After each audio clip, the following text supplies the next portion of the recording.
बहसको साथमा नेपाल टेलिकमको 4G नै पर्फेक्ट छ। नेपाल टेलिकम राष्ट्रको सञ्चार। गरिमा विकास बैंक, एक्सेस टु ऑल। गर्वैदेखि बलियो भूगर्भ सिमेन्ट। कामना सेवा विकास बैंक, प्रगतिको आधार कामना सेवासँगको कारोबार। Vinayak Siddha college, committed for quality education.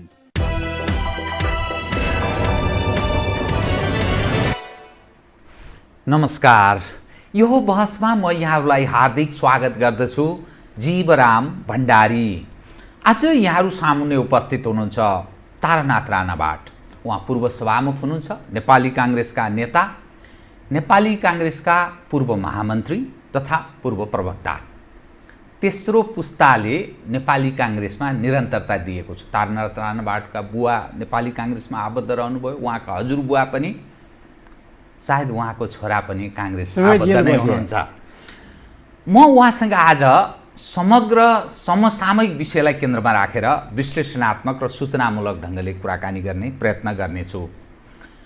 प्रतिनिधि सभा विघटनसँगै नेपालको राजनीतिले कुन गोह तय गर्ला, कता पदार्पण गर्ला, यो एउटा आम जिज्ञासाको रूपमा छ। नेपालको इतिहासमा नेपाल कम्युनिस्ट पार्टी नेकपालाई झन्नै 2/3 बहुमत निकटको अवस्थामा नेपाली जनले मत जाहेर गरे। यसरी हेर्दाखेरि नेपाली जनमाझमा विकल्पको रूपमा नेपाल कम्युनिस्ट पार्टी नेकपालाई नेपाली जनले मत दिएको अर्थ लाग्दछ। तर यसले 3 वर्ष पुरा मात्रै गर्न लागेको थियो, विघटनको मार्ग तय गर्ने अवस्था पदार्पण गर्यो। नेपाली काङ्ग्रेस प्रमुख प्रतिपक्षी दलको रूपमा छ। नेपाली काङ्ग्रेसको भूमिका उप पनि मानिसहरू अनेकौं प्रश्नहरू गर्दछन्। एउटा अनुभवले पनि खारिएको व्यक्ति पनि हुनुहुन्छ तारानाथ राणाबाट, पूर्व सभामुख। अब प्रतिनिधि सभा विघटनसँगै नेपालको राजनीति कता मोडिएला, प्रमुख प्रतिपक्षको भूमिका कस्तो रहनुपर्छ, आगामी राजनीतिक दिशा, यी नै फेरिमा म केन्द्रित गरेर उहाँसँग कुराकानी गर्नेछु। सर्वप्रथम म उहाँलाई स्वागत गर्छु। स्वागत छ यहाँलाई। अब म कहाँबाट सुरु गरेँ भने, अनुभवले खारिएको व्यक्ति तपाईँ सबै राष्ट्रिय अन्तर्राष्ट्रिय घटनाक्रमलाई नजिकबाट त्यो बुझ्ने त्यो सामर्थ्य पनि राख्नुहुन्छ। जुन अवस्थामा नेपालको राजनीति पदार्पण गरेको छ, प्रतिनिधि सभा विघटनसँगै सर्वोच्च अदालतको संवैधानिक इजलासमा सुनवाईको क्रम जारी छ। त्यससँगै आगामी निर्वाचनको तिथि मिति तोकेर सरकारले 78 साल वैशाख 17 र 27 गते 2 दिनको दुई समयको अवधि सहित निर्वाचनको मिति पनि तोकेको स्थिति छ। त यथास्थितिको जो राजनीतिक तस्बिर देखा पर्छ, यससँगै नेपाल कता मोडिएला, यो सिस्टमको भविष्यका बारेमा पनि मानिसहरू कतिपय चिन्ता पनि व्यक्त गर्छन्। तपाईले विगतमा संसद भङ्ग भएको 51 सालको गिरिजाप्रसाद कोइरालाको त्यो अनुभव पनि सम्हाल्नु भएको छ। त्यसले ल्याएको नेपालको राजनीतिमा उतार चढाव अनेकौं दृश्यहरू पनि तपाईले देख्नुभयो। यहाँ आइपुग्दा फेरि प्रतिनिधि सभा विघटन भएको छ। पहिलो पटक कम्युनिस्टलाई झन्नै 2/3 बहुमत निकटको अवस्था प्रवेश गराएको, त्यो पनि यो स्थिति भयो। अब यसलाई कसरी हेर्नुपर्छ र कहाँ पदार्पण गर्न सक्छ, मैले यहीँबाट सुरु गरेँ। यससँग जोडिएका अनेकौं विषयहरू क्रमशः उठान गर्छु, कृपया। अब कस्तो एउटा परिस्थितिले माग नगरेको, जनताले यो स्थितिको परिकल्पना नै गरेको थिएन।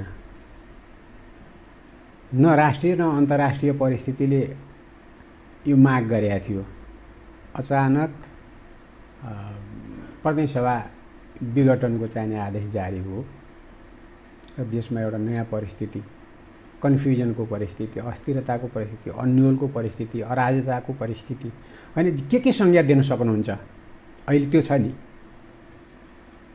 राजनीतिक पार्टीहरू मात्रै होइनन्, संसदमा प्रस्तुत आइसकेका, संसदमा नआइसकेका, जनताका तहमा मात्रै अहिले रहिरहेका राजनीतिक पार्टीहरू पनि, सिभिल सोसाइटिज, उद्योगपति व्यापारीहरू पनि, अर्थात् कृषि मजदुरहरू पनि, किसान मजदुरहरू पनि अहिले यस्तो स्थिति मुलुकले भोगेको पहिले थिएन। यो कहिले पनि थिएन यस्तो। यस्तो स्थिति। अब किन यसमा चाहिने सरकार जानु पर्यो, प्रधानमन्त्रीले त्यो प्रतिनिधि सभा विघटन गर्ने सिफारिस किन गर्नुभयो, त्यसका कारणहरू के हो, समग्र रूपमा र पारदर्शी रूपमा जनताले जान्न पाएको छैन, के कारण हो भन्ने कुरा देखाउँदाखेरि के छ भने, र अहिले ग्राउन्डमा के देखिएको छ भने त्यही भित्रका जिम्मेवार नेताहरूको सत्तालेप्सा, आपसी ईर्षा डाह, अनि त्यसपछि गुटबन्दी, र त्यसबाट सरकारमा रहेको पार्टीले, त्यो पनि झन्डै 2/3 बहुमत कमान गर्ने पार्टीले देशबाट उठाउन सक्ने अन्य फाइदाहरू नि यतातिर निश्चिन्त भइरहेछ, उतातिर व्यक्तिगत होस् कि समूहगत होस् स्वार्थका निम्ति क्रियाशील रहँदा मनमुटावहरू भयो। होइन, देशको स्थितिलाई स्थिर राखेर राजनीतिक, आर्थिक, सामाजिक सम्पूर्ण र त्यो सरकारले जनतालाई दिएको बाचा पुरा गर्नका निम्ति केन्द्रित रहेर प्रतिपक्षमा अरूबाट उठ्न सक्ने प्रश्नहरूका प्रति सजग रहेर, अनि संसार इमिडिएट छिमेकीहरूले हामीलाई हेर्ने दृष्टिकोणका प्रति सजग रहेर, र हाम्रो डोनर एजेन्सीहरू छन् संसारभरि, मित्र राष्ट्रहरू छन् हामीलाई सहयोग गर्ने, तिनको मूल्याङ्कन हाम्राप्रति के छ, इन्टरनेसनल धेरै यस्ता सङ्घ संस्थाहरू छन्, तिनले हामीलाई कसरी हेरिरहेछन् भन्नेतर्फ सजग रहेर यो बहुमतको हतियारलाई सही सदुपयोग गरेर अझै 2 वर्ष काम गर्न सकेको भए स्थिति अर्कै हुन्थ्यो। बिचमा एकैचोटि यो आयो। अहिले देख्दा उहाँहरूको आपसी चाहिँ छिनाझपटी देख्दा, एकले अर्कालाई छ्यापेको हिलोहरू देख्दा, शब्दबाणहरू देख्दा, चरित्र हत्याका कुराहरू देख्दा भित्र ज्यादै नराम्रो भइसकेको रहेछ भन्ने देखिन्छ क्या, सहिष्णुता छ।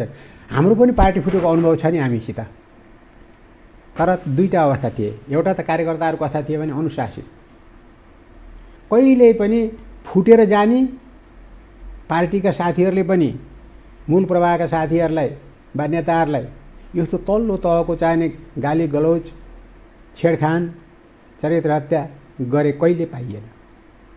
भेट भएको बेला सौहार्द वातावरणै थियो। त्यस्ता नेताहरू हुनुहुन्थ्यो नि, गणेशमानजी हुनुहुन्थ्यो, किसिनजी हुनुहुन्थ्यो, सम्हाल्नुहुन्थ्यो ल है।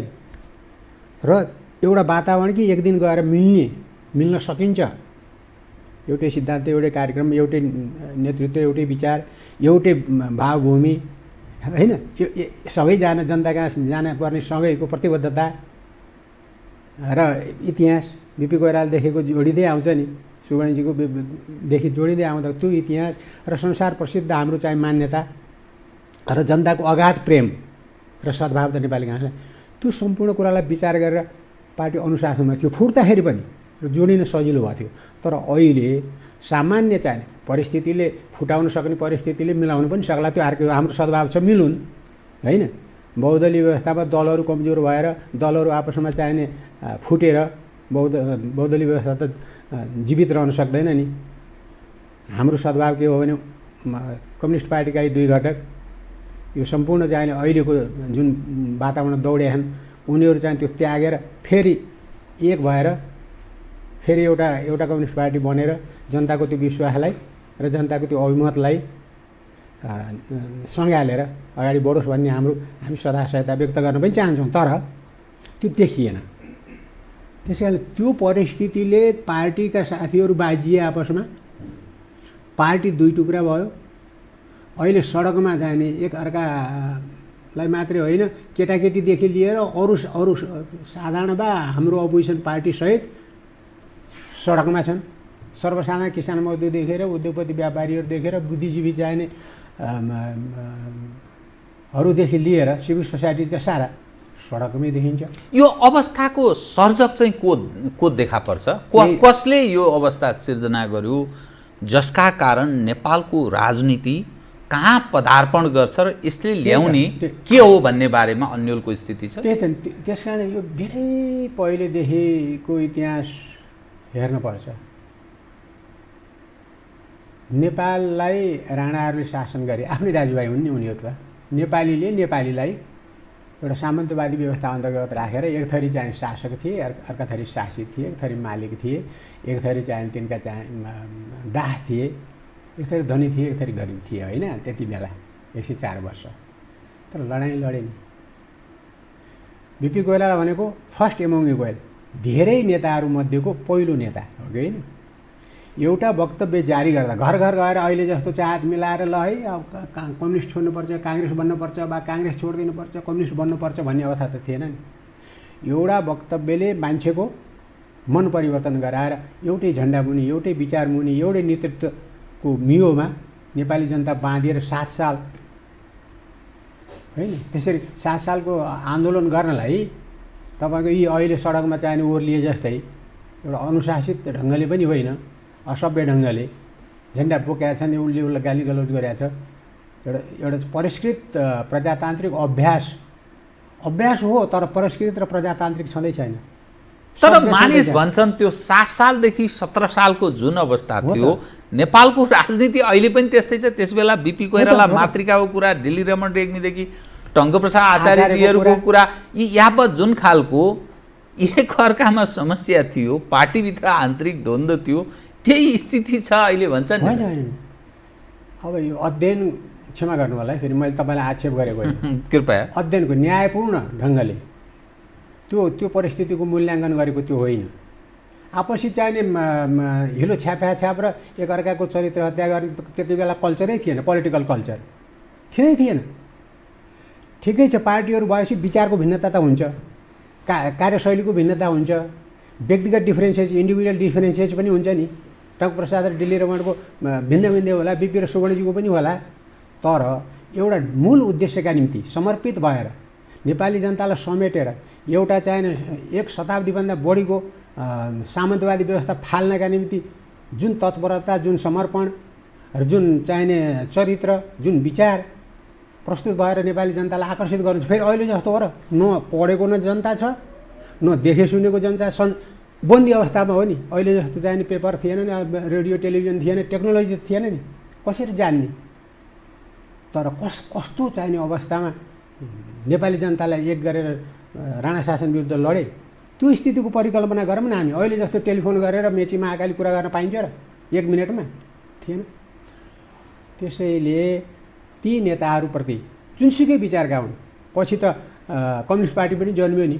मैले भन्न खोजेको तर नेपाली काङ्ग्रेसले जुन ढङ्गले त्यो 2/3 बहुमत प्राप्त गरेको थियो 15 सालको निर्वाचनमा तर त्यससँगै डाक्टर तुलसी गिरीदेखि विश्वबन्धु थापासम्म परशुनारायण चौधरीदेखि बखान सिंह गुरुङसम्म श्रीभद्र शर्मादेखि यावत जो म अहिले सम्झँदैछु अनि मातृका प्रसाद कोइरालासम्म स्वयं नेपाली काङ्ग्रेस त्यो तहको नेता त्यो के कारणले विभाजन भयो र काङ्ग्रेस त्यो स्थितिमा पदार्पण गरेको थियो र अहिले ठ्याक्कै केपी ओलीजीको एक खाले कदम कतिपय मानिस भन्छन् यो खाले प्रतिनिधि सभा राखिराखेर के काम थियो र जो जनताको बारेमा चासो राख्दैन थियो देशको बारेमा कुनै महत्त्व राख्दैन थियो छलफल गर्दैन थियो भत्ता मात्रै खुवाएर राखिराख्नु जरुरी थियो र भन्ने पनि मानिस प्रश्न गर्छन्। जुन ढङ्गले अहिले 2 फ्याक भएको छ नेपाल कम्युनिस्ट पार्टी नेकपा काङ्ग्रेसले हामीले चाहिँ राम्रो गरेका थियौँ भनेर गौरव गर्ने ठाउँ छ र भन्न खोजे मैले।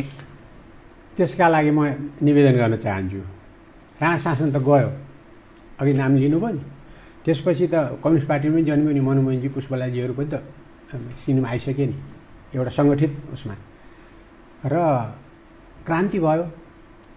राजा त्रिभुवनले पनि हामीलाई सहयोग गरेकै हो गद्दी त्याग गरेर होइन। त्यो क्रान्तिमा सम्मिलित हुनु भनेको सानो कुरा होइन नि सानो त्याग होइन नि सानो देशप्रतिको सानो र जनताप्रतिको स्नेहलाई अवमूल्यन गरेर जाँच्न त हुँदैन स्वार्थले गएका हुन् भन्न त हुँदैन नि। दिल्ली सम्झौतासम्म क्रान्तिकारी सङ्गठनको रूपमा नेपाली काङ्ग्रेस व्यक्तिगत रूपमा नेपाली काङ्ग्रेसका नेताहरू र राजा त्रिभुवन र अर्को मित्र राष्ट्र भारत 3 शक्ति छन् त्यहाँ त। भारतले चाहिने मेलमिलापको भूमिका निर्वाह गरिदिएर त्यसलाई चाँडैभन्दा चाँडो टुङ्गो लगाएर नेपाललाई एउटा परिस्थितिमा परिवर्तन लिएर आउनुको एउटा सद्भावपूर्ण संयोजनकारी असल छिमेकीले अर्को छिमेकीलाई गर्नुपर्ने सहयोग र सद्भाव देखाउनुपर्ने सद्भावमा कुनै कमी थिएन नि। यो अनि 12 बुँदे फेरि यो पछिल्लो 62-63 त्यस्तै होइन थिएन।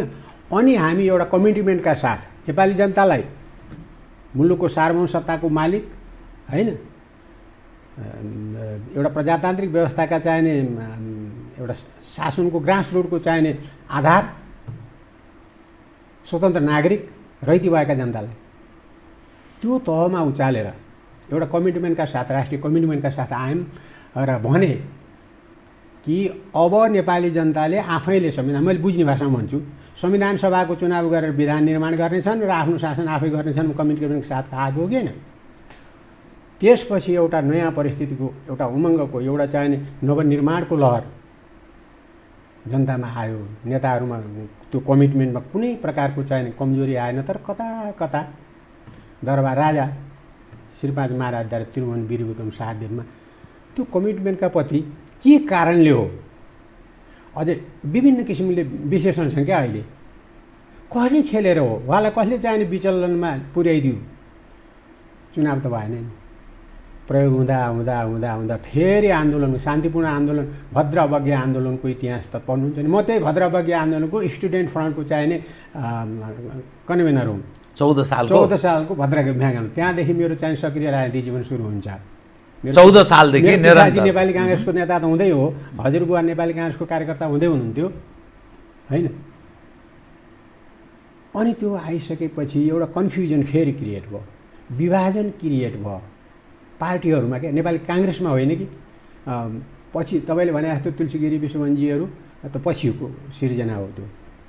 अनि भद्र अवज्ञा आन्दोलन गरेपछि राजा महेन्द्रमा एउटा दबाब सिर्जना भयो। त्यो दबाबले जनताले संविधान त लेख्न पाएनन्, तर राजा महेन्द्रले आफैले चाहिने संविधान दिनुभयो र नेपाली काङ्ग्रेसमा 2 मत सिर्जना भयो। एउटा राजाले दिएको संविधान हामी आफै लेख्नुपर्ने संविधानलाई संविधान सभाको चुनाव गर भनेर हामी लड्ने हो। राजाले दिएको संविधानलाई स्वीकार गरेर हामी चुनाव किन जाने भन्ने एउटा विचार थियो। एउटा होइन, राजालाई हामीले चिनिहाल्यौँ। गद्दी त्याग गरेर जनताको तहमा आएर क्रान्तिकारीका रूपमा प्रस्तुत भएर मित्र राष्ट्र भारतलाई साँची राखेर काङ्ग्रेस र चाहिँ राजाले संयुक्त रूपमा गरेको बाचा त उल्लङ्घन गर्न चाहिने राजा देखिनुभयो भने भोलि के हुन्छ के हुँदैन। सामन्ती शक्तिहरू राजालाई उचालेर, भित्रीका राजालाई उचालेर चाहिँ जनतासित मिल्नु हुँदैन भन्नेहरू पनि छन्। बेग्लै किसिमले शासन चलाउनु पर्छ भन्ने पनि छन् होइन। अहिले जस्तो चाहिने छिमेकीहरूको डरलाग्दो अवस्था त थिएन नि त्यति बेला। साना साना कुराहरूमा पनि प्रवेश गर्ने त थिएन। एउटा सद्भाव थियो, एउटा छिमेकी जनतालाई पनि यसको चाहिने आर्थिक सामाजिक अवस्थालाई पनि सुधार गर्ने एउटा सद्भावपूर्ण सहयोगको चाहिने वातावरण थियो। अनि नेपाली काङ्ग्रेसको अर्को एउटा धार के होइन, यो अपर्च्युनिटीलाई हामीले पुरा गर्ने, जनता कहाँ जाने मौका हो नि यो। ठिक छ, त्यो जनता हामीप्रति के सोचेको छ, प्रजातन्त्रका प्रति के सोचेको छ, आफ्नो स्वतन्त्रता र आफ्नो हकका निम्ति चाहिँ कति सहयोग छ भन्ने कुरा जाँच हुन्छ। हामीले अहिलेसम्मको प्र्याक्टिस, अहिलेसम्म जनतासँगको सहकार्यले चाहिँ नि हामी चाहिँ आउँछौँ, अत्यधिक बहुमतमा आउँछौँ। अनि त्यसले चाहिँ नि त्यो लाइन नेपाली काङ्ग्रेसले स्वीकार गरे। जनता कहाँ जाँदा हेर्नुहोस् त जनताले कसरी चाहिँ हामीलाई सहयोग गरे आए यहाँ छ नि 2/3 बहुमत।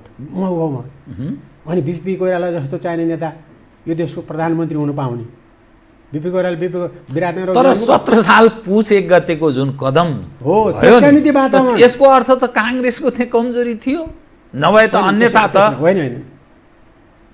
काङ्ग्रेसको कमजोरी त एउटा वातावरण चाहिने बनिसकेपछि तपाईँले अघि नाम लिनुभयो सोनाम धन्य हाम्रा बिपी कोइरालाका ज्यादै नजिकका चेलाहरू भन्नुपर्छ, साथीहरू होइन उहाँहरू। तुलसीगिरी पनि बिपी कोइराला चेला हुन्, विश्वमन थापा पनि चेला हो, बुझ्नु होइन।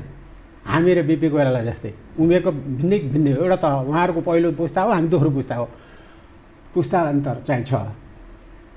तर अब राजा महेन्द्रले बिपी कोइरालालाई कमजोर गराउन वा त्यस बेला स्थापित भइसकेको त्यो प्रजातान्त्रिक वातावरण, संविधानको शासन, कानुनको शासन, शान्ति र एउटा प्रगतिका निम्ति विकासका निम्ति एउटा कमिटमेन्टका साथ अगाडि बढेर विभिन्न कार्यक्रमहरू के भएन, बेता उन्मूलन भएन कि जङ्गल राष्ट्रियकरण भएन कि नेपाली जनतालाई चाहिने घरहरू आदि इत्यादि के उद्योग धन्दाहरूको चाहिँ प्रबन्ध भएन कि ग्राम विकासका योजनाहरू बनाएर देशको चाहिने स्रोत र साधनको परिचालन भएन कि गाउँ गाउँमा बाटो पुर्याउनका निम्ति स्कुल पुर्याउनका निम्ति प्रबन्धहरू भएनन् कि कमी नै केही थिएन।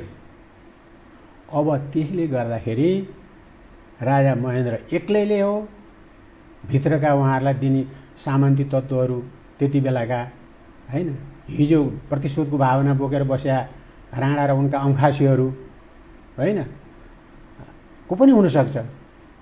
अहिले जस्तो चाहिने कम्प्लिकेटेड थिएन विश्व राजनीति, सबै यतातिर फरालेर राजा महेन्द्रलाई बोके भनेर म भन्न पनि चाहन्न।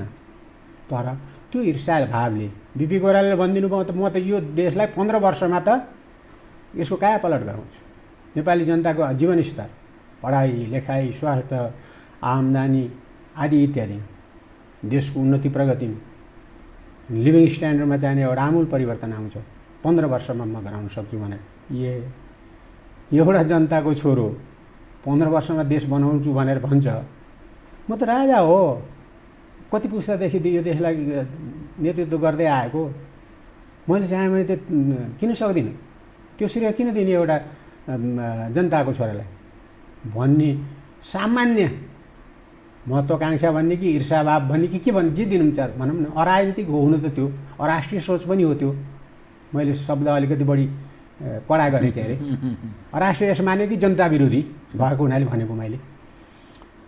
अनि राजा महेन्द्रको कदमले त देशलाई त पछाडि धकिदियो र त्यसपछिका द्वन्द्वहरू जे भए इतिहासमा छर्लङ्ग छैन।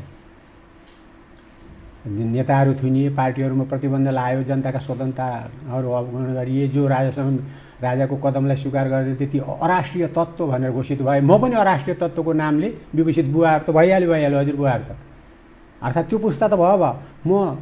म स्वयं अराष्ट्रिय तत्त्व हो, सानै उमेरमा त्यो तत्त्वमा पाउने केटो हो म होइन। त जुन अवस्था त्यो विगतमा थियो, अहिले प्रतिनिधि सभाको विघटनसँगै नेपालको राजनीति कुन ठाउँमा पदार्पण गर्यो? त्यो इतिहासलाई साँची राखेर हेर्दा काङ्ग्रेसको विभाजन पछिल्लो समयको पनि यहाँ एउटा त्यो नेताको रूपमै रहनुभयो। त्यति बेलाको विश्व परिस्थिति, त्यति बेलाका छिमेकको चाहिने आधार भन्नु न, छिमेकमा राजनीतिक स्थिरता चाहिने, विकास निर्माणका चाहिने रणनीतिक सामर्थ्य होइन, हामी जस्तै थियो नि भारत पनि। भर्खर साम्राज्यवादी अङ्ग्रेजहरूबाट छुटकारा पाएको, के गर्ने कसो गर्ने अवस्था थियो। यद्यपि शासन प्रबन्धमा अङ्ग्रेजहरूले एउटा व्यवस्थित लिएर जनताले खान पाउने, काम गरेर खान पाउने अवस्था सिर्जना गरिदिएको थियो है। हामीभन्दा अलिकति फरकै हो, तर 3-4 वर्षको अलिकति जेठो प्रजातन्त्र त्यो हो र हामी अलिकति कान्छो प्रजातन्त्र हो। चिनसित दाँजिने पनि त्यही हो। तर सँगसँगै खुट्टा टेकेर हिँड्न सुरु गरेका 3 देश, अहिले अमेरिकालाई टक्कर दिने चिन, अमेरिकालाई टक्कर दिने चाहिने भारत, जुनसुकै आर्थिक स्थिति भन्नुहोस् कि सामरिक स्थिति भन्नुहोस् कि प्रजातन्त्रको स्थायित्व भन्नुहोस् कि शान्ति भन्नुहोस् कि सुशासन भन्नुहोस् कि जेसुकै भन्नुहोस् न, त्यहाँ पनि त्यस्तै। तिनीहरू त्यत्रो हुन सक्ने, हामी जस्ता त त्यो शासक जस्तै उही मगन्ते, शासक जस्तै उही सामन्ती सोचबाट थिचिएका जनता भएरै बसिराख्नु पर्ने यो नियति नेपालले कहिलेसम्म भोग्नु पर्ने हो? यो दोषीको जस्तो हामी परिवर्तनको जो हामी प्रजातन्त्रको कुरा गर्छौँ, यहाँले नि प्रजातन्त्रको कुरा गर्नुभयो। 46 देखि यहाँसम्म हेर्ने हो भने 30 वर्ष हामीले नागिसकेछौँ। भलै 30 वर्ष पञ्चायतले काम गर्यो, हामी पञ्चायतका कारणले यो सारा कमजोर भयो, हामी गरी खान सकेनौँ, हामी पछाडि पऱ्यौँ भन्ने दृष्टिकोण पनि कतिपय काङ्ग्रेस कम्युनिस्टका नेताहरू निरन्तर त्यो राख्ने गर्छन्। अनि 30 वर्षमा त त्यो जम्प गर्न सक्नु पर्थ्यो नि त। 31 वर्षमा सिङ्गापुर लिक्वान्यूले कहाँ पुर्याइदिए, 20-25 वर्षमा चीनले त्यत्रो प्रगति गरेको इतिहास छ, दक्षिण कोरियाको त्यत्रो प्रगति छ, महाथिर मोहम्मद जीवित हुनुहुन्छ, मलेसिया त्यो अवस्थामा। अनि यो सम्पूर्ण विकृति विसङ्गतिको दोषी भनेको त हामी, हाम्रा एक्टरहरू, हाम्रा लिडरहरू, हाम्रो मानसिकता कहाँसम्म दमित रहेछ, हामी कहाँ कति चाहिने एउटा क्या सोचको सङ्कुचित सोच र आफूलाई चाहिने इन्फेरिटी कम्प्लेक्स क्या ओहो ऊ मुखियासित बोल्न हुँदैन, ऊ नेतासित बोल्न हुँदैन, ऊ राजा महाराजा मन्त्री के कर्मचारी आदि इत्यादि बढाक्यौँ त्यो भावना क्या आफूलाई सानो देख्ने, आफूले बोल्न नसक्ने त्यो जेनेरेसन टु म तेस्रो जेनेरेसन हो नि राणा शासनको हिसाबले हेर्दाखेरि ममा पनि त्यो भइदियो र अब आउने चौथो पुस्ता पनि त्यही मानसिक स्थितिबाट भयो र एउटा स्वाभिमान क्या राष्ट्रिय स्वाभिमान हुन्छ नि, राष्ट्रिय एकता हुन्छ नि, विविधता बिचको एकता भन्छौँ हामी शब्दमा। नेपाललाई कसरी बनाउने भन्दा यो विविधता बिचको एकताको आवश्यक पर्छ, संयुक्त प्रयासको आवश्यकता पर्छ, इमान्दार नेतृत्वको आवश्यकता पर्छ, सुस्पष्ट विचारको आवश्यकता पर्छ, मित्र राष्ट्रहरूबाट सहयोग आएको ऋण ल्याएको कुरालाई चाहिँ सदुपयोग गर्ने, भ्रष्टाचार मुक्त, विकृति विसङ्गति मुक्त भाषण त हाम्रा सबैका छन् नि, त्यही चाहे कम्युनिस्ट हो चाहे काङ्ग्रेस हो चाहे ती अरू बिचका सानातिना ठुला पार्टीहरू हुन् चाहे सिभिक सोसाइटिजका मान्छे हुन्, तर मौका पर्न साथ आफू बाहेक उही राणाहरू जस्तै त्यो सामन्ती सोच जनतालाई चाहिँ फुस्ल्याएर भोट लियो, भोलिपल्टदेखि जनतातिर विमुख अनि आफ्नो स्वार्थ त्यही निरन्तर चलिरह्यो, त्यही सामन्ती सोच अहिलेसम्म। अब म यहाँसँग नि बुदागत हिसाबले विषय उठान गरेँ है त। प्रतिनिधि सभाको विघटन एज अ तपाईँ पूर्व सभामुखको हिसाबले ठिक कि बेठिक?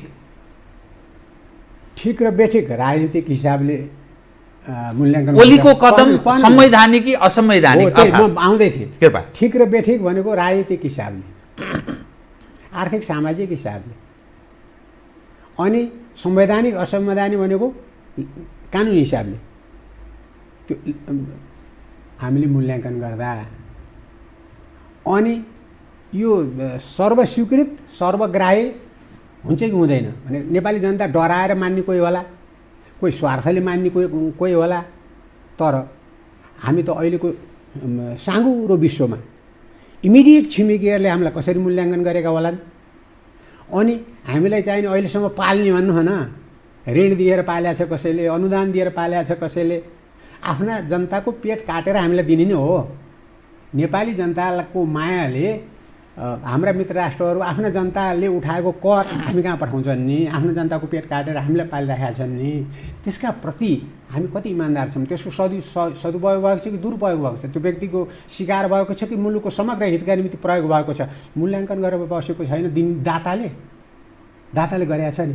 इमिडिएट छिमेकीहरूले हेरेर बसेका छैनन् हाम्रा क्रियाकलापहरू, मूल्याङ्कन भएको छैन। अनि नेपाली जनता बोल्न सक्दैन तर बुझेको छैन भनेर अब मूल्याङ्कन गर्न भएन नि, हेरेको छ परिस्थिति, हेरेको छ किन हो यो, जहिले पनि यही प्रयोग, जहिले पनि यही चाहिने उपद्रव, जहिले पनि सत्तामा गएपछि निजी स्वार्थ, अनि फेरि सत्ताबाट ओर्लेपछि फेरि जनताका चाहिने पैताला चाट्नलाई चाहिने छेपारे प्रवृत्ति,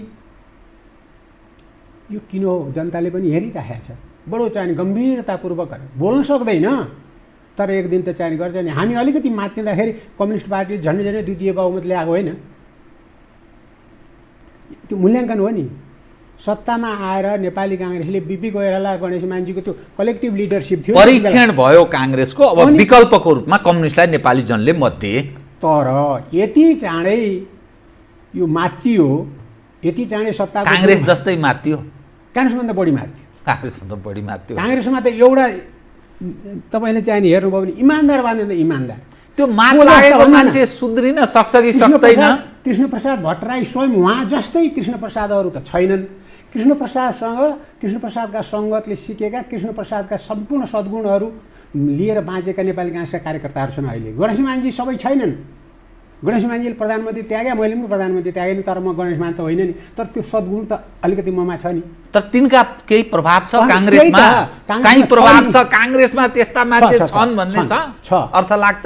छ, कसरी गनेर हेर्न सक्नुहुन्छ नि मेची महाकाली। होइन, भूमिका कहाँ छ तिनको अहिले यही सवाल उपर? भूमिका छैन, तिनलाई त भित्तामा लखेटिया छ, चार पाटा मुडेर जाने यो कटाउने भन्छन् नि, डाँडा कटाउने भन्छन् नि, राणाकालको त्यस्तै यो कसका कालको त्यस्ता इमान्दार सद्गुण भएका इमान्दार देशभक्ति प्रजातन्त्रका प्रति चाहिने अगाध स्नेह जनताका चाहिने सेवकहरू इमान्दारीपूर्वक व्यक्तिगत स्वार्थलाई तिलान तथापि काङ्ग्रेसमै छन् ती। काङ्ग्रेसमा किन लागिरह? त्यसका बावजुद पनि जो नेतृत्व छ, जो कार्यकर्ता त्यो बिपी तपाईँहरू जो नाम लिनुहुन्छ, बिपीले स्थापित गरेका मूल्य, मान्यता, सिद्धान्तवाद, आदर्श पक्ष छोडेर काङ्ग्रेस कहाँ प्रवेश गरिसक्यो? तैपनि काङ्ग्रेस जो बिपीको तपाईँ कुरा गर्नुहुन्छ, त्यसरी त्यो डाँडो कटाउँदा पनि, हो त, झ्याली पिटेर लगार्दा पनि, कालो मोसो दलेर लगार्दा दौडाउँदा पनि फेरि किन काङ्ग्रेस भनिरह? वैकल्पिक शक्ति निर्माण गर्न सकिँदैन प्रजातान्त्रिक विचार। काङ्ग्रेसको भाव भनेको कतिसँग गाँसिएको हुन्छ? विचारसँग छ, नेतृत्वसँग छ, जनतासँग छ, राष्ट्रको सार्वभौमिकतासँग छ, स्वतन्त्रतासँग गाँसिएको। त्यो सम्पूर्णको लागि त्यो एउटा जेनेरेसनमा यस्तो ढङ्गले रगतको कणमा विचारको र मस्तिष्कको त्यो तपाईँले छप्प माओवादीले काटे जस्तो काट्नु सक्नुभयो भने अर्कै कुरा होइन। जीवित छैन्जेल हो भने मृत्युशयमा बसेर पनि त्यो देशभक्ति र त्यो नेपाली काङ्ग्रेसको चाहिन्छ झन्डा, नेपाली काङ्ग्रेसको विचार छोड्दैन काङ्ग्रेसभित्र भएको जेनेरेसन। तर नयाँ पुस्ता काङ्ग्रेससँग आकर्षित छैन भन्ने घटनाले के देखाउँछ भने गत प्रतिनिधि सभाको निर्वाचनमा जम्मा 23 सिट मात्रै काङ्ग्रेसले जित्यो, साराका सारा कम्युनिस्टले जिते। अनि जुन अभिगतमा काङ्ग्रेस गुजिरहेछ यो यत्रो नेपाली जनको यत्रो दुःख पीडा शास्ति, ती विषयलाई काङ्ग्रेसले मुद्दा उठान गर्न सकेन, आफ्नै समस्यामा ऊ अल्झिरहेको छ। अनि यो काङ्ग्रेससँग के परिस्थितिमा टेकेर कुन काङ्ग्रेस, यो काङ्ग्रेस कुन नेताहरू र कुन जिम्मेवारीमा बसेका नेताहरू र अहिले बिपी कोइरालालाई कोही सहयोगी चाहिन्छ। बिपी कोइराला सिँगै बिपी कोइराला थियो नि, तर उहाँले कहिले भन्नु भएन। फर्स्ट एमोङ गए मेरा साथीहरू हुनुहुन्छ, आफूसँग अलिकति विमति राख्ने, अलिकति दृष्टिकोण बजाउने, अलिकति समूह उपसमूह निर्माण गरेर जान खोज्ने, म ट्याक्कै नाम भन्छु नि, उत्तिकै योगदान भएको, उत्तिकै बुद्धिजीवी, उत्तिकै कुटनीतिज्ञ सूर्यप्रसाद उपाध्यायको भिन्दै झुन्ड थियो क्या। तर हेर्नुहोस् पार्टीलाई इन्ट्याक्ट राख्नलाई, पार्टीलाई चाहिँ प्रतिबद्ध राख्नलाई, जनताप्रतिको चाहिने समर्पण भावलाई जीवित राख्नलाई चुनावमा जितेर हारेको मान्छेले ल्याएर गृहमन्त्री बनाउनु भएन। बिपी कोइरालाको हाम्रो नेताहरू जिल्ला जाँदा आफूसित मिल्नेलाई कास्टमा भन्नुहोस्, यहाँबाट काभ्रे गयो भने आफूसित नमिल्ने काभ्रेको नेतालाई मैले लिएरै जान्न। कल्चर क्या हाम्रो, म तिम्रो जिल्ला जानु छ है, जानियो सँगै जाउँ न, मैले भन्दिनँ। तर बिपी कोइराला तपाईँलाई स्मरण गराउन चाहन्छु, म बिपी कोइराला चीन जानुभयो, आफूसित नमिल्ने सूर्यप्रसाद उपाध्यायजीलाई किन लगेको? त्यो सद्भाव, त्यो कार्यगत एकता, विचारको चाहिने परिमार्जनका निम्ति गरिने प्रयत्नहरू र संसारको दृष्टिमा हामी एउटा कमिटमेन्टका साथ देश निर्माणका निम्ति, जनताको सेवाका निम्ति जस्तोसुकै विचारका र लाइनका भिन्नताहरू भए पनि यो कार्य सम्पादनको पक्षमा हामी एकसँगै भनेर देखाउन सकेका थियौँ। तपाईहरू जस्तो यत्रो महत्त्वपूर्ण जिम्मेवारीमा पुगिसकेको मानिस, पोलिटिकल हाइट पनि तपाईँले निर्माण गरिसक्नु भएको छ। तपाईँको चौथो पुस्ता सायद काङ्ग्रेसमा निरन्तरता दिइरहेको छ। तपाईँहरू जस्ता मानिस काङ्ग्रेसको मूलधारका लागि जो गौण हुनुहुन्छ नि, गौण ठानिनुहुन्छ, तपाईँहरू विकल्पका बारेमा किन सोच्नुहुन्न? प्रजातन्त्रलाई समृद्ध बनाउन नयाँ निर्माण, नयाँ ढङ्गले सोच्न पनि सकिन्छ नि, किन सोच्नुहुन्न? अपरिष्कृत अपाङ्ग सोचले नेपाली काङ्ग्रेस पनि त विभाजनमा गयो नि, बेला बेलामा गएन। बखानवाले नै जन्माउनु भएको थियो एकपटक, बखान सिंह गुरुङ होइन, त्यति बेला नि पार्टी फुटेको।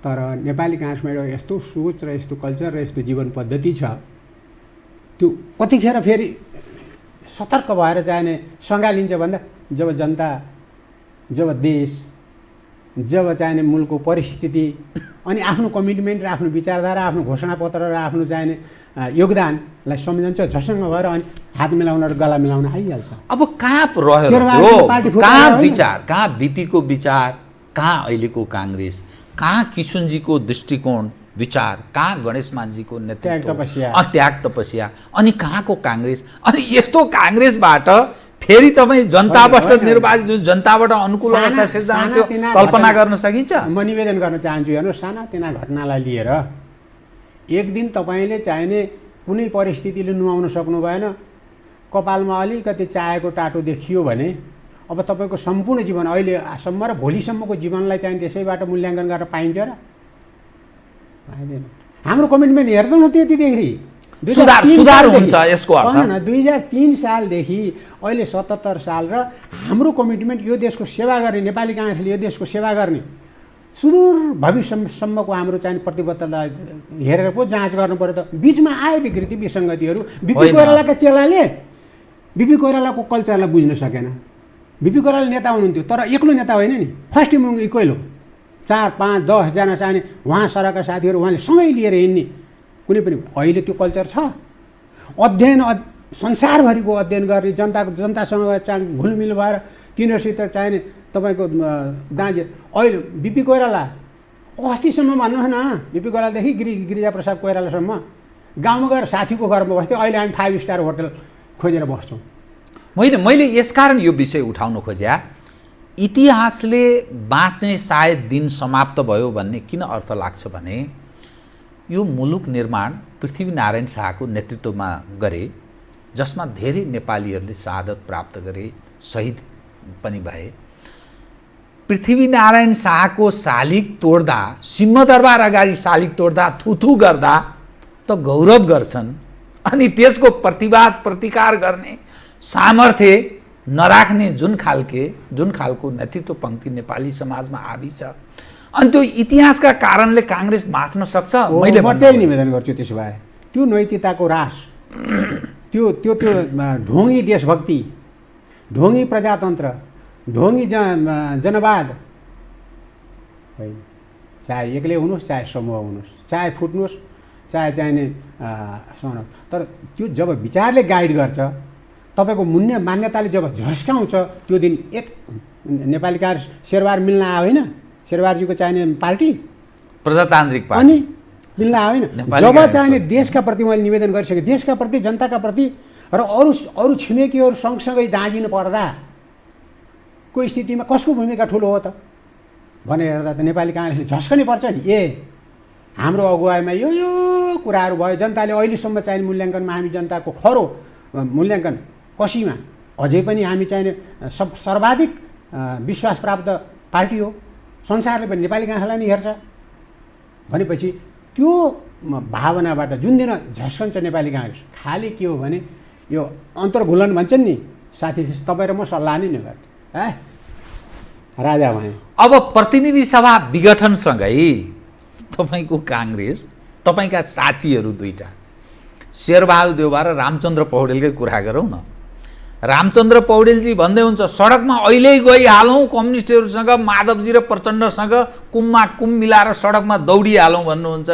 शेरबहादुरजी सर्वोच्चको फैसला त हेरौँ, सर्वोच्चको फैसला पश्चात चुनाव भयो भने चुनावमा जाउँला, चुनाव भएन पुनर्स्थापित भयो भने मलाई नै अवसर प्राप्त हुन्छ कि भन्ने सायद उहाँले दृष्टिकोण पनि बनाउनु भएको छ। त यस्तो यो जो दुविधा काङ्ग्रेसको नेतृत्व ठ्याक्कै त्यहाँ पनि अहिले विभाजित स्थितिमा छ, जुन ढङ्गको अवस्था छ। अनि त्यो काङ्ग्रेस सुध्रिन्छ, एउटा मत राख्छ प्रजातन्त्रको सवाल उप भन्ने कसरी विश्वास गर्ने? जसरी प्रस्तुत गर्नुभयो नि यही भर्खरैको प्रश्नमा, जब भर्खरैको जिज्ञासा, भर्खरका दुईजना साथीहरूको नाम लिएर जे कुरा देख्नुभयो नि, त्यो पहिलो कुरा त विचाराधीन छ सर्वोच्च अदालतमा, यो वा त्यो होइन। अनि मिल्ने हो भने तपाईँले नाम लिइहाल्नुभयो, पुष्पकमल दाहाल र माधव कुमार नेपाल जुन समूहमा छ त्यहाँ रामचन्द्रजी पुग्नु हो भनेर पुष्पकमल दाहाल सार्वजनिक रूपमा बोलिरहनु भएको छ। रामचन्द्रजी बोलिरहनु भएको छ, मिलेर जाउँ हामी उहाँहरूसँग। पुष्पकमल दाहालको पृष्ठभूमि, राजनीतिक पृष्ठभूमि र माधव नेपालको राजनीतिक पृष्ठभूमिलाई रामचन्द्रले नबुझ्या होला र उहाँले त बुझ्नु भएकै होला नि, नबुझिकन गएको हो कि बुझेर गएको हो। अनि केपी ओलीको पृष्ठभूमिलाई चाहिँ नबुझ्या होला शेरबारजीले। त्यस कारणले के कार्यकारणले चाहे जुनसुकै उग्र वामपन्थी हुनु वा एउटा चाहिने अलिकति सजिलो ढङ्गले अगाडि बढ्ने वामपन्थीहरू हुन् अथवा अरू विचारधारा भएका साना पार्टीहरू मिलेर त जानै पर्छ। नेपाली काङ्ग्रेसको घोषित नीति नै राष्ट्रिय एकता र मेलमिलाप हो नि। सत्तामा पुग्नका निम्ति चुनावमा जानका निम्ति 1 महिना तपाईँले चाहिने कमी कमजोरीहरू विरोधी पार्टीका देखाइदिनुहोस्, उम्मेदवार विशेषका दोषहरू देखाइदिनुहोस्, तर सधैँ त्यही बोकेर निर्वाचनपछि पनि यही भयो भने त यो पार्टी चाहिँ डङ्ग्र्याङ ढुङ्ग्रो सिसा फुटे जस्तो फुट्दो रहेछ नि। कम्युनिस्ट पार्टी फुट्छ, द्वितीय बहुमत कमान गरेको झन्डै पार्टी फुट्छ। यस उप काङ्ग्रेसले चाहिँ के धारणा बनाउनु पर्छ? पाठ के सिक्नुपर्छ भन्नुहोस् न। यस्तो गन्दा राजनीति गरेर होइन। के गर्ने काङ्ग्रेसले? अनि किन फुटेको भन्ने कुरामा चाहिने प्रधानमन्त्रीजीको चाहिने आरोप हेर्नुभयो अथवा पुष्पकमल माधव नेपालको चाहिने आरोप हेर्नुभयो भने कति चाहिने शर्मनाक शब्दावलीलाई हेर्नुभयो भने, त्यो पोस्टर सारेको उसलाई हेर्नुभयो भने तपाईँ कानुनको पनि विद्यार्थी भएको नाताले हजुर सर्वोच्चमा विचाराधीन रहेको हुनाले अलि पन्सिन तपाईँ खोज्नु भयो हो। निश्चय पनि। तर पूर्व प्रधान न्यायाधीशहरू खुलेर आइसके, सायद तपाईँहरूले नै काहीँ न काहीँ पोषित गरेका मानिसहरू जो प्रधान न्यायाधीशको रूपमा जिम्मेवारीमा पुगे उनीहरू नै संयुक्त वक्तव्य जारी गर्ने अवस्थामा पदार्पण गरिसकेको छ। नेपालको राजनीति त्यो ढङ्गले ध्रुवीकृत भइसकेको छ भने तपाईँ राजनीति गर्ने मानिस यस्ता सवालमा किन खोल्न चाहनुहुन्न? स्वतन्त्रता सबैलाई छ, कानुन अनुसार पनि संविधानले पनि त हकहरू दिएको छ नि, बोल्ने हक, सङ्गठन गर्ने हक, सम्पूर्ण किसिमका हक अधिकारहरू त ग्यारेन्टी गरेका छ। एउटा जिम्मेवार नागरिकका हैसियतले, अनुभव सिद्ध नागरिकका हैसियतले उहाँहरू के बोल्नुभयो, बोल्न हुन्थ्यो कि हुँदैन थियो, त्यो विगतको चाहिँ भूमिकाले त्यसलाई पर्मिसन दिन्थ्यो कि दिँदैन थियो, त्यो अर्को कुरा हो। तर एउटा चिन्ताले बोल्नुभयो होला भनेर त्यसप्रति सदाशय नै हुन्न। तर म स्वतन्त्र न्यायपालिकाको विचाराधीन रहेको विषयमा यो दुईटा पक्षमध्ये यो पक्षमा गइदियोस् भन्ने चाहिँ आग्रह त म गर्न चाहन्न। तर यो वा त्यो जुनसुकै लाइनमा गए पनि मुलुकको भविष्य अशान्ति, अस्थिरता, अन्यल, अराजकता तर्फ उन्मुख भयो त्यो मेट्ने कसैले फैसलाले मेट्न सक्दैन। अब यसैमा म अलि थप स्पष्ट, किनभने यहाँको जो परिपक्वता छ, बिपी कोइरालादेखि किशुनजी, गणेश मानजीहरू हुँदै जो निरन्तरता तपाईँले खारिनु पनि भएको छ, पार्टीको महामन्त्री पनि हुनुभयो, प्रवक्ता पनि हुनुभयो र देशको एउटा सभामुखको रूपमा पनि तपाईँले जो जिम्मेवारी निर्वाह गर्नुभयो नि, प्रतिनिधि सभा पुनर्स्थापना भयो भने कथम भन्ने मैले भाषा प्रयोग गरेँ, त्यसले नेपालको राजनीतिमा ल्याउने कस्तो परिणाम, कस्तो अवस्था सिर्जना हुन्छ? कृपया। सर्वोच्चले आज दुईटा मध्ये एउटा चाहे चुनावमा जाने कुरालाई सर्वोच्चले देला निर्णय, ठिक हो, प्रधानमन्त्रीको एक्सन ठिकै हो भनेर भन्यो भने पनि मुलुकको वर्तमान परिस्थिति जुन विद्यमान छ नि अहिले, टड्काहरू नाङ्गो आँखाले देखिने भित्री कुराहरू त झन् अनुमान गर्न सक्नेहरूले मात्रै अनुमान गर्छन् अहिले। त्यो परिस्थिति, त्यो अनुमान गर्न सक्नेहरूले देखेको परिस्थिति र बाहिर चाहिने ग्राउन्ड रियालिटीमा देखिएको परिस्थितिले पनि चुनाव हुने सम्भावना म देख्दिनँ। चुनाव हुनै सक्दैन। चुनाव गर्नका निम्ति यो विघटन र चुनाव गर्नका निम्ति यो आदेश के अरे निर्णय भएको होइन। वैशाख 17 र 27 गते 78 मा चुनाव, त्यो तिथिमितिमा चुनाव हुन सक्दैन। अनि पुनर्स्थापित भयो भने हाउस चल्नै सक्दैन। त्यसैका निम्ति त यो भएको हो। द्वितीय बहुमत भनेपछि के ब्ल्याक होलमा गयो, एकदम बडा अन्यलमा गयो नेपालको राजनीति। द्वितीय बहुमत गर्ने चाहिने हो, एउटा सानो चाहिने उनीहरूको पुनर्स्थापित भयो भने पनि प्रतिनिधि सभा चल्न, संसद चल्न सक्दैन। झगडा, मारपिट। अनि सरकार त नैतिकताले प्रधानमन्त्रीले राजीनामा दिनुभयो, ल मैले गल्ती गरेर छु, मेरो नैतिक छैन भन्नु न, एउटा परिस्थिति निर्माण हुन्छ। दिनु भएन भने पनि त प्रधानमन्त्री त उहाँ नै हो नि। अनि त्यसपछि उहाँलाई कसले हटाउने भन्ने प्रश्न उठ्छ, को मिलेर हटाउने भन्ने प्रश्न हुन्छ। त्यसका निम्ति हटाउन त चाहिने मेजोरिटी चाहिने भयो। मेजोरिटी गर्नलाई चाहिने उहाँसित फुटेर गएको कम्युनिस्ट पार्टीले मात्रै त सम्भव हुन्न होला। त्यसका निम्ति अर्को पार्टी चाहिने होला।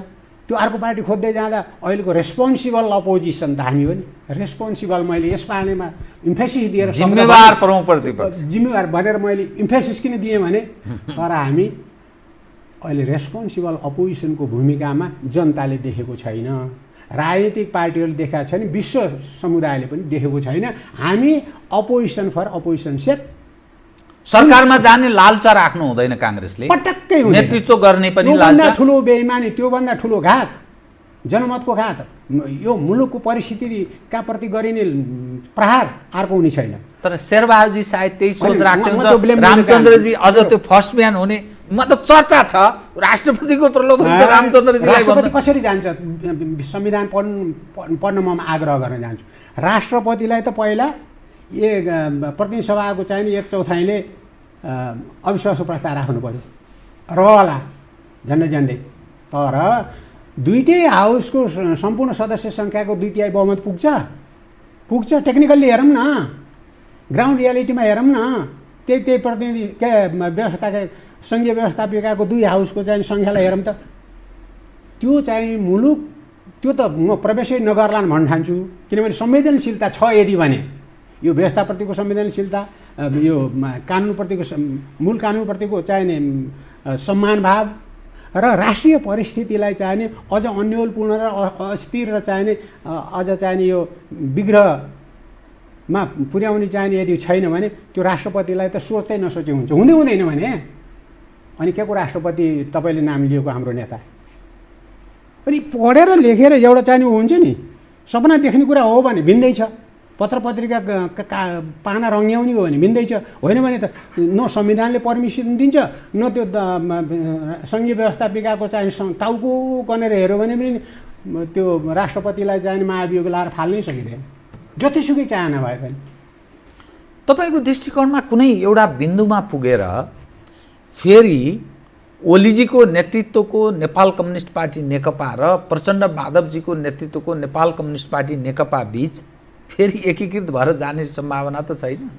एउटा 2 अवस्थामध्ये एउटा अवस्थामा सामान्य केटाकेटीको जस्तो एकैछिनको आवेश, एकैछिनको रिस, एकैछिनको डाहा भन्नु भने एकैछिनको स्वार्थ लेप्सा अथवा अरू कारण भन्नु नि यो सत्तामा रहेर गर्न सकिने राम्रा वा नराम्रा कामप्रतिको मोहले चाहिँ उ गरेको रहेछ मात्रै भने पार्टी मिल्न सक्छ। म ठाउँ दिन्छु क्या, अलिकति स्पेस राख्छु। होइन यहाँ त घिक्रो अँठ्याएर यिनलाई चाहिने छुट्याएको हो, अर्कैको हात छ यो। जस्तो तपाईँहरूको आबाट पढेर सिक्छु क्या म। प्रिन्ट मिडिया हेरौँ अहिले, वा इलेक्ट्रोनिक रेडियो सुनौँ अहिले, वा टेलिभिजनहरू हेरौँ। यो त नामै कहिले कसैको नाम लेखिदिएछ, कहिले कसैको नाम लेखिदिएछ। यो परिस्थितिको निर्माण गर्ने र कम्युनिस्ट पार्टीलाई यो हदसम्म पुर्याउने तत्त्व त अर्कै हो भनिदिएछ नि। यदि त्यो साँच्चै रहेछ भने मिल्दैन। होइन म त आग्रह गर्छु मिल्नुहोस्। तपाईँलाई जनताले अहिले उ गरिसकेका छैन भने नि नैतिकताले राजीनामा दिनु भएन भने प्रधानमन्त्री उहाँलाई फाल्नलाई चाहिने संसदभित्र खेल खेल्न पऱ्यो। खेल खेल्नलाई एउटै तागत कोही पनि छैन। माधव नेपाल र पुष्पकमल दाहालको तागत छ र एक्लैले फाल्न छैन। काङ्ग्रेस जानु पऱ्यो वा अरू जानु पऱ्यो। काङ्ग्रेसको नैतिकताले त्यो दिन्छ यस्तो गन्दा खेलमा गएर चाहिने। अनि प्रलोभनमा हो भने नेपाली काङ्ग्रेसले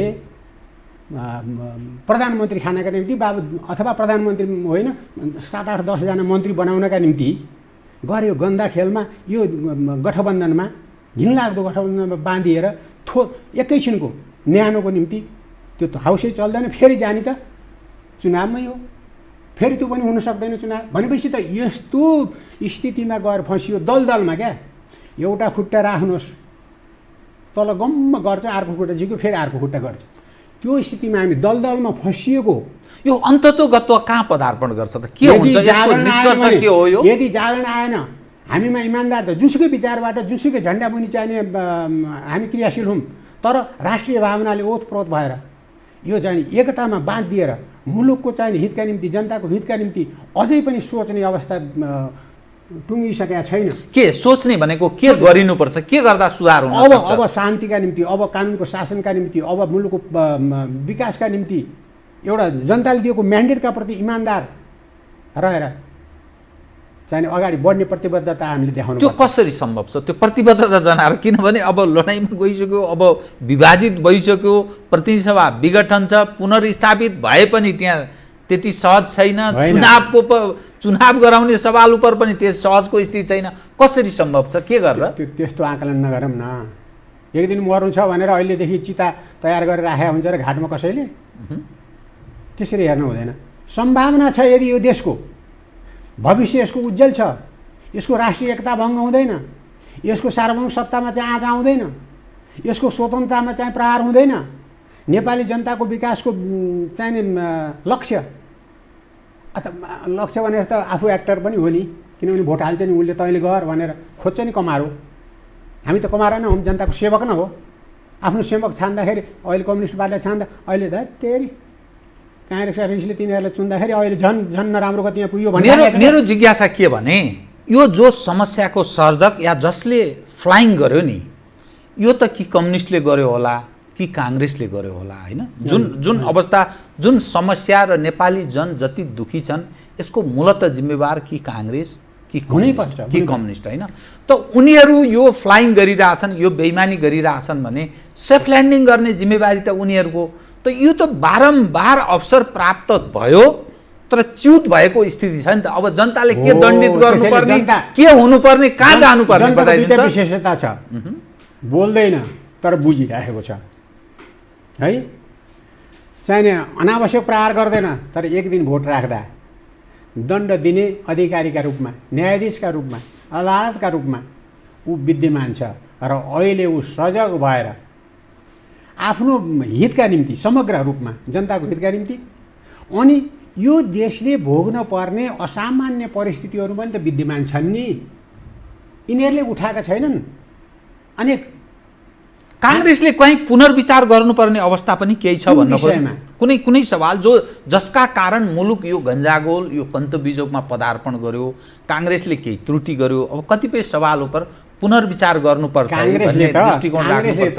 हाम्रो अघिल्लो पुस्ताका नेताहरूले गरेको क्रियाकलाप, सोच र दृष्टिकोण, विधान त छँदैछ, घोषणापत्रहरू छँदैछन्, विगतका कामबाट स्थापित भएका हाम्रा नजिरहरू त छँदैछन्, कसरी जनता चाहिँ खुसी भएको थियो, त्यसमा जानका निम्ति कलेक्टिभ लिडरसिप, सामूहिक सभापति भएँ भनेर महाराज धिराज हुने, म महामन्त्री भयो भनेर श्रीतिन महाराज हुने, अनि त्यहाँबाट त्यो अर्कोसँग बोलचालै हुँदैन, कम्युनिकेसनै हुँदैन सूचनाको। यत्रो ठुलो समस्याहरू छन् नेपाली काङ्ग्रेसले। यी सम्पूर्ण समस्याको निम्ति म आफ्नो कम्प्लेन तपाईँ मार्फत राख्छु। समस्याको निम्ति बसेर सरसल्लाह गरेर ल है पार्टीको निर्णय यो हो, ग्रास रुटमा ठोस निर्णयमा त अझै पुगेको छैन। त्यही त सर्वसाधारण जनतासित कुरा गर्दाखेरि, अनि आफ्नो अपोजिसन, गाउँमा त अपोजिसन हुन्छन् नि, छन् नि, 10जना चिया पसलमा जम्मा भयो भने एउटा कम्युनिस्टले एउटा प्रश्न खडा गरिदिन्छ, अप्ठ्यारो प्रश्न, अनि मैले जवाफ दिन सक्दिनँ, अनि ती जनताले के भन्छन् मूल्याङ्कन भने काङ्ग्रेस त बोल्नै सकेन नि। मैले भने नि, सभापति भए कुनै पनि जिम्मेवार मान्छे पदाधिकारी हो, ऊ सम्पूर्ण ढङ्गले चाहिने शासक, सम्पूर्ण ढङ्गले सामन्त ऊ होइन। एउटा डेमोक्रेटिक कल्चरमा एउटा लेजिटिमेट अवस्थालाई चाहिने मा टेकेर यो निजी स्वार्थका निमित्त योसँग मिल्ने भए, योसँग फाट्ने भए, विदेशीहरूसँग भए, चाहिने भित्रका सामन्तहरूसँग भए, भित्रको चाहिने शासकवर्गसँग भए, यहाँको माफिया, यहाँको चाहिने भ्रष्ट अनेक छन् नि यहाँ विकृति विसङ्गतिका आधारहरू, त त्यसमा चाहिँ नफसी सङ्लो रहेर नेपाली काङ्ग्रेसले विगतको आफ्नो चाहिने उसलाई, मर्यादालाई, आफ्नो चाहिने इज्जतलाई, आफ्नो प्रतिष्ठालाई र आफ्नो कर्तव्य बोधलाई केन्द्रमा राखेर काम गर्न गयो भने फेरि अल्टरनेटिभ अर्को छैन। नेपाली जनता अब मतदानको प्रतीक्षा गरेर बसेछन्। काङ्ग्रेस चुनाव भएन हो, चुनाव भनिसके नि, हुँदैन, हुनै सक्दैन। यो परिस्थितिले हुन नसक्ने परिस्थिति निर्माण गरेर कहाँ जान्छ, कहाँ पदार्पण गर्छ राजनीति? यो जुन चुनाव हुन पनि नसक्ने, प्रतिनिधि सभा पुनर्स्थापित हुँदा पनि सहज छैन। तपाईँले आर्थिक, धार्मिक, सांस्कृतिक, जातीय वा चाहिने भौगोलिक वा चाहिने यो विश्व रङ्गमञ्चमा हाम्रो यो वा त्योसँगको चाहिने संलग्नता वा हेलमेल आदि इत्यादिलाई हेर्दै जानुभयो र हाम्रो निरीहपन र चाहिने यो फितलो अवस्था, हाम्रो चाहिने यो गरिबी र चाहिने पछौटेपनलाई जुन विद्यमान अहिले छन् नि गनेर हेर्दा, यसको चाहिने एउटै उसमा बिन्दुमा हामीले पुग्ने फेल्ड स्टेट, असफल राष्ट्र, असफल राष्ट्र। सुधार फेरि पनि सुधार, फेरि पनि अब जागेन भने हरेक पार्टी, हरेक इन्डिभिजुअल, हरेक चाहिने नागरिक समाज, कर्मचारी, पुलिस, सेना आफ्नो जाने ड्युटीमा, आफ्नो कर्तव्य निर्वाहमा, आफ्नो कानुन नियम अनुसार, आफ्नो प्रतिबद्ध, पार्टीहरूले आफ्नो प्रतिबद्धता, आफ्नो विचार, आफ्नो घोषणा अनुसार काम गर्न तत्परता देखिएन र त्यहाँ मेलमिलाप र एकताको भावना, राष्ट्रिय एकताको भावनाबाट यी सम्पूर्ण समस्याहरूलाई चाहिने समाधानका निमित्त सामूहिक प्रयत्नमा हामी जागेनौँ भने मुलुक चाहिने सुधार आउनको निमित्त हाम्रो कदम अब सुरु भएन भने स्थिति फेल स्टेट। कति समयसम्म कुर्ने? अब यो समय आउन कसैले सोचेको थियो र? आजको समय 2/3 बहुमतको हाउस विघटन होला, त्यसको चाहिँ एक्टर प्रधानमन्त्रीजी नै होला, त्यसमा चाहिँ राष्ट्रपति नै प्रयोगमा आउला, संविधानमा हुँदै नभएको व्यवस्था छ भनेर चाहिने मिथ्या आधार निर्माण गरिएला। संविधान पढ्नेहरूले देखाएको छ नि होला, कसैले सोचेको थियो अचानक आउँछ भने, अचानक ल्याइन्छ भने, अचानक ल्याउनका निमित्त उत्प्रेरित गरिन्छ वा बाध्य पारिन्छ भने त्यस्तो तागत छ जसले नेपालको राजनीतिलाई भनिहालेँ नि। 7 सालको राजा र जनताको कमिटमेन्टमा चाहिने धाँजा फारेर कागज च्यात्न लगाउने एक्टरहरू त छन् नि। हस्, म यहाँसँग अरू कुरा जान्दै समयले यतिसम्म चाहन्छु। धन्यवाद मौका दिनुभयो, आभारी छु म र सारा दर्शकवृन्द श्रोतावर्गमा पनि म आभार प्रकट गर्न चाहन्छु, अभिवादन गर्न चाहन्छु। धन्यवाद। आदरणीय दर्शकवृन्द, उहाँ हुनुहुन्थ्यो तारानाथ राणाबाट, पूर्व सभामुख, नेपाली काङ्ग्रेसका नेता। समसामयिक विषयलाई केन्द्रमा राखेर गरिएको कुराकानी। म सहित मेरो सम्पूर्ण युनिटलाई कार्यक्रमबाट बिदा दिनुहोस्, तर यो हो टेलिभिजन हेर्दै रहनुहोला। नमस्कार।